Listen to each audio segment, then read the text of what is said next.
क्या आपने कभी सोचा है कि एक एयरप्लेन जिसका बहुत ज़्यादा वज़न होता है वो हवा में बड़ी आसानी से उड़ कैसे पाता है। एयरप्लेन इसलिए उड़ पाते हैं क्योंकि वो एक फोर्स जनरेट कर पाते हैं जिसको लिफ्ट कहते हैं। लिफ्ट एयरप्लेन की फॉरवर्ड मोशन की वजह से जनरेट हो पाता है। ये जो मोशन होती है वो खुद थ्रस्ट की वजह से होती है, जो थ्रस्ट एयरप्लेन का इंजन प्रोवाइड करता है। एक एयरप्लेन पर 4 किस्म के फोर्सेस एक्ट करते हैं: थ्रस्ट, लिफ्ट, ड्रैग और वेट या एरोप्लेन का वज़न। ड्रैग ऐसा फोर्स होता है जो हवा की रेजिस्टेंस की वजह से प्लेन पर एक्ट करता है, या ये हवा की रेजिस्टेंस होती है जो कि प्लेन को रोकना चाहती है। ये फोर्स एरोप्लेन को हमेशा रोकना चाहती है, बिल्कुल ऐसे ही जैसे ज़मीन पर जो है फ्रिक्शन चीज़ों की मोशन को रोकना चाहती है। वेट उस फोर्स को कहते हैं जो ग्रेविटी की वजह से होता है। वेट जो है वो mg के इक्वल होता है, या मास इनटू ग्रेविटेशनल पुल। ये हर चीज़ पर जो है एक्ट करता है। जब हम ज़मीन से जंप करते हैं तो यही वेट या ग्रेविटेशनल फोर्स जो है हमको फिर से ज़मीन पर वापस गिरा देता है। जब थ्रस्ट जो कि इंजन प्रोवाइड करता है ड्रैग फोर्स से ज़्यादा हो जाता है तो एयरप्लेन आगे की ओर चलने लग जाता है। और जब फॉरवर्ड मोशन लिफ्ट प्रोड्यूस करता है, अगर ये जो लिफ्ट है वो वेट से ज़्यादा होता है तो एयरप्लेन ऊपर की ओर उड़ पाता है।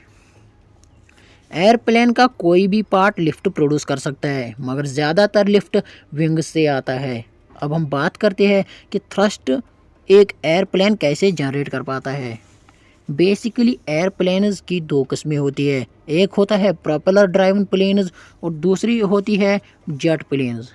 Number 1, propeller driven planes. ये जो प्लेन्स होते हैं वो एक प्रोपेलर इस्तेमाल करते हैं जिसके साथ इंजन जुड़ा हुआ होता है। प्रोपेलर्स की शेप विंग्स या पंखों की तरह होती है। इनमें एक चीज़ विंग्स से डिफरेंट होती है, वो होती है lift. Propellers forward lift produce करती है जबकि विंग्स अपवर्ड लिफ्ट प्रोड्यूस करती है। हर प्रोपेलर में 2 या 2 से ज़्यादा ब्लेड्स इस्तेमाल होती है। प्रोपेलर के लिफ्ट को ही हम थ्रस्ट कहते हैं।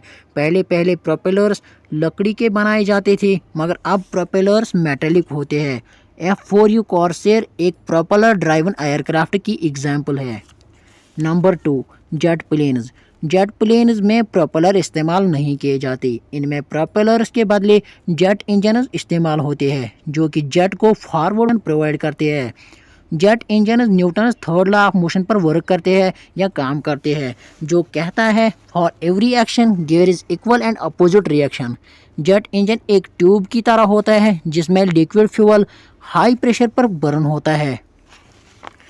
जेट इंजन को हवा या एयर एक कंप्रेसर प्रोवाइड करता है। जब फ्यूल जलता है तो बहुत ज़्यादा हीट जेट इंजन में प्रोड्यूस होती है। इस हीट की वजह से वो जो गैसेस होती है वो इंजन से बहुत तेज़ या ज़्यादा स्पीड से बाहर आ जाती है, जो कि एयरक्राफ्ट को आगे चलने में मदद देता है। क्योंकि ये बहुत ज़्यादा तेज़ी से बाहर आना शुरू हो जाता है तो ये जो है एयरक्राफ्ट पर भी एक फोर्स इक्वल जो बराबर सेम फोर्स जो है वो उसी स्पीड से जो है एयरक्राफ्ट पर एक्ट करता है। तो every action there is equal and opposite reaction, मतलब जितनी स्पीड से जो है वो गैस बाहर निकलेगी उतनी ही स्पीड से एक फोर्स जो है वो एयरक्राफ्ट को धक्का आगे की तरफ देगा। इसी वजह से जो एयरक्राफ्ट है वो आगे चल पाता है। यहाँ जो जेट्स होते हैं वो बहुत ज़्यादा तेज़ चल पाते हैं क्योंकि उनमें जो गैसेस होते हैं वो बहुत ज़्यादा स्पीड से इंजन से बाहर आते हैं।